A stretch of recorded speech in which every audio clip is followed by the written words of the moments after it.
India जीत गया लेकिन कुछ सवाल छोड़ गया। क्या ये बैटिंग अप्रोच हर पिच पर चलेगी? क्या इंडिया थोड़ा ज्यादा फियरलेस हो रहा है क्या? और क्या ये फियरलेसनेस फ्यूचर में रिस्क बन सकती है क्या? क्योंकि जब जीत होती है ना तब सवाल दब जाते हैं, लेकिन चैंपियंस वही होते हैं जो जीत के बाद भी अपनी वीकनेस पे बात करते हैं। 238 रन बनने के बाद भी अगर मैच आखिरी ओवर तक ऑफिशियली खत्म नहीं होता तो समझ लो ये T20 क्रिकेट कितना ब्रुचुअल हो चुका है। लेकिन असली सवाल ये नहीं है। सवाल ये है कि क्या न्यूजीलैंड ये मैच कभी जीत सकता था? पहला T20 और नागपुर की फ्लैट पिच, न्यूजीलैंड टॉस जीतकर बॉलिंग चुनता है। अब सवाल ये है क्या न्यूजीलैंड की टीम ओडीआई सीरीज जीतने के बाद ओवर कॉन्फिडेंस हो गया था?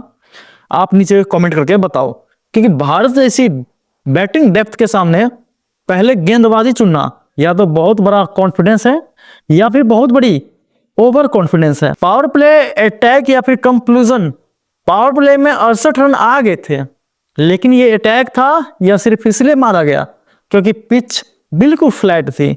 अर्ली विकेट्स भी गिरे इंडिया का, फिर भी इंडिया रुका नहीं। ये ब्रेवरी थी या फिर over confidence? Abhishek Sharma hero है या फिर सिस्टम के लिए प्रॉब्लम? अभिषेक शर्मा 35 गेंद पर 84 रन बनाता।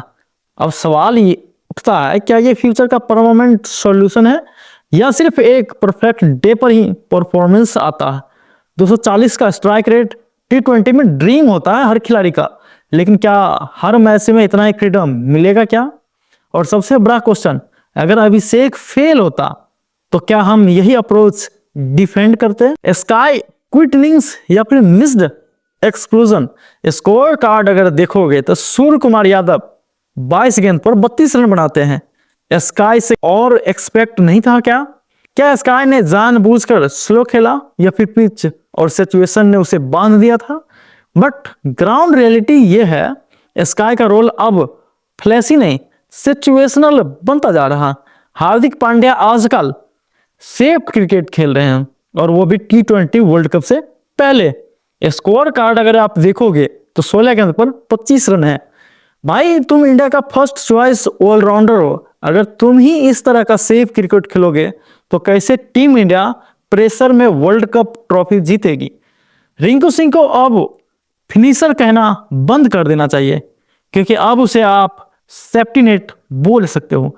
रिंकू सिंह 20 गेंद पर 44 रन, क्योंकि जिस फिनिशर की वजह से ओडीआई सीरीज हार गए थे, इसी न्यूजीलैंड से अब वो फिनिशर टीम इंडिया में आ चुका है। अब सवाल ये नहीं है कि रिंकू अच्छा है, सवाल ये है क्या इंडिया रिंकू पे ज्यादा डिपेंड करने लगा? हर टाइट सिचुएशन में लास्ट में रिंकू कॉन्फिडेंस है या फिर वार्निंग साइन है?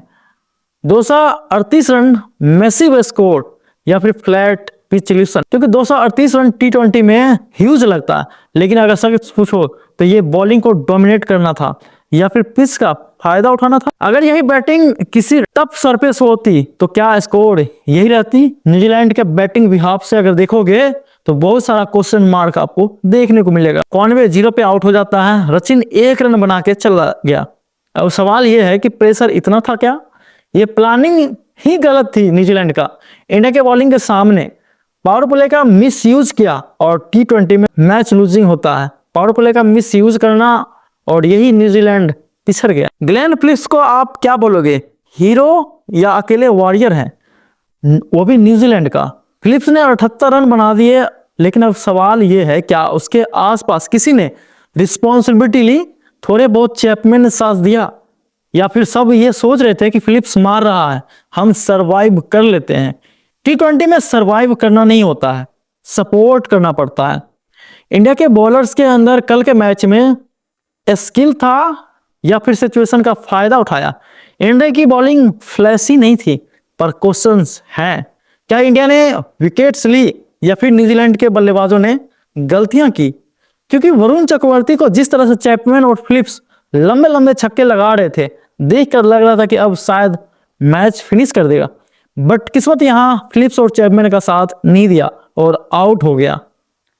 अर्शदीप ने प्रेशर डाला, परफेक्ट है, लेकिन ये बॉलिंग प्लान किसी बेस्ट बैटिंग यूनिट के अगेंस्ट उतना ही इफेक्टिव होता? अगर ये वीडियो पसंद आया तो हमारे चैनल को सब्सक्राइब करें और कमेंट में बताएं क्या टीम इंडिया T20 सीरीज हराकर न्यूजीलैंड से ओडीआई सीरीज का बदला लेगी? आप नीचे कमेंट में बता सकते हैं।